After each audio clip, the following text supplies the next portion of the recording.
আলাইকুম রহমতুল্লাহি ওয়া বারাকাতুহু আলহামদুলিল্লাহ ওয়া সাল্লাতু ওয়াসসালামু আলা মান লা নাবিয়্যা বা'দাহু আউযু বিল্লাহি মিনাশ শাইতানির রাজিম বিসমিল্লাহির রহমানির রহিম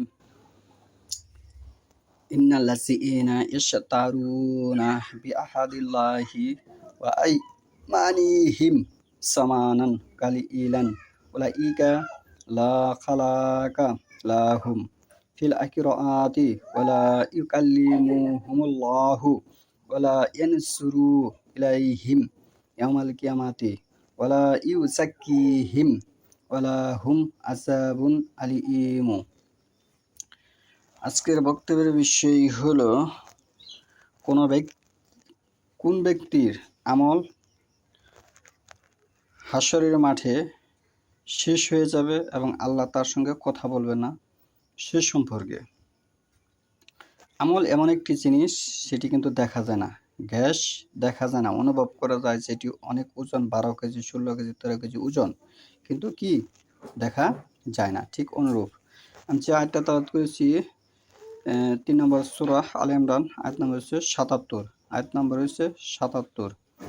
ইন্নাল্লাযীনা, নিশ্চয় যারা, ইয়াশতারুনা ক্রয় করে, বিআহাদিল্লাহি আল্লাহর শপথ থেকে, ওয়া আইমানিহিম তাদের ঈমানকে, সামাআনান মূল্য, কালিলান সামান্য মূল্যে বিক্রি করে, উলাইকা এরা, লা হইছে না, খালাকা অংশ নেই, লাহুম তাদের, ফিল আখিরাতি আখিরাতে তাদের কোনো অংশ নেই,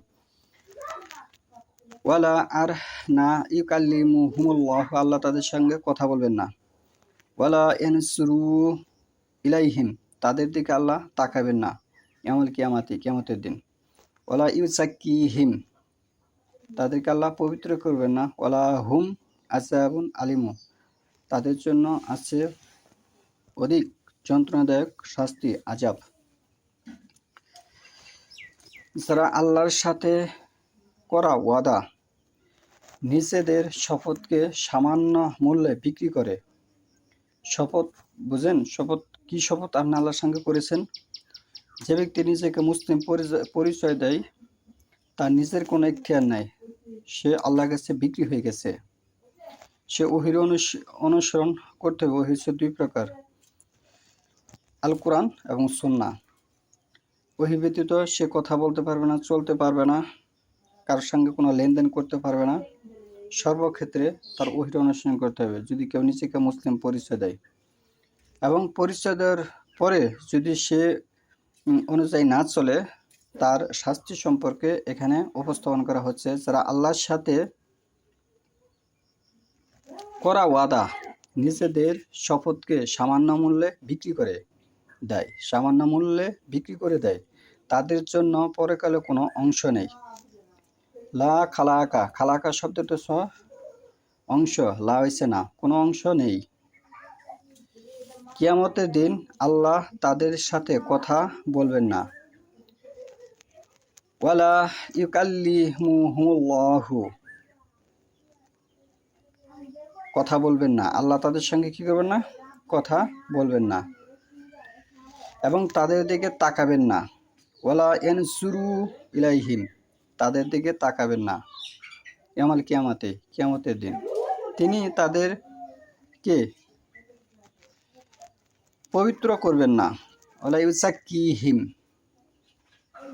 তাদের জন্য রয়েছে যন্ত্রণাদায়ক শাস্তি, ওয়ালা হুম আযাবুন আলীমু তাদের জন্য কি রয়েছে, যন্ত্রণাদায়ক শাস্তি। তাহলে সেটা কি? সেটা হচ্ছে কি করলে, নিজের শপথকে সামান্য মূল্যে বিক্রি করে দিলে। আপনি একটি শপথ করেছেন, সেটা হয়তো আপনি জানেন না, আপনি কালেমায়ে তয়বার স্বীকৃতি দেন, কালেমায়ে তাওহীদের স্বীকৃতি দেন, কিন্তু আপনি মানেন না। আপনি কালেমায়ে তয়বার স্বীকৃতি দেন, আপনি কালেমায়ে তাওহীদের স্বীকৃতি দেন, আপনি মুখে তেলাওয়াত করেন, আপনি নিজেকে মুসলিম পরিচয় দেন, আমি মুসলিম, এবং আপনি মাঝে মধ্যে সালাতও আদায় করেন, কিন্তু আপনি কোরআন মানেন না। এই কারণে আপনার এই শাস্তি, এটা আপনি সামান্য মূল্যে বিক্রি করা হলো। যে মিথ্যা কথা করে ব্যবসা করেন, আপনি কালেমার কিন্তু স্বীকৃতি দেন, কিন্তু মিথ্যা কথাকে ব্যবসা করতেছেন। আপনি কালেমার স্বীকৃতি দেন, কিন্তু আপনার বোনের কি ফুফুর ওয়ারিশি দেন নাই। কিন্তু আপনি কালেমার স্বীকৃতি দেন, আপনি জাকাত দেন না। আপনি কালেমার স্বীকৃতি দেন, কালেমা আপনি মুখে পড়েন, কিন্তু আপনি সুদের সাথে জড়িত। আপনি কালেমার স্বীকৃতি দেন, আপনি জুয়া জিনার সাথে জড়িত। এই বিষয়গুলিকে এখানে কেন্দ্র করা হয়েছে যে ইশতারুনা, তারা বিক্রি করে। ইসলামের মধ্যে কি বিকৃত ঘটিয়েছে তারা।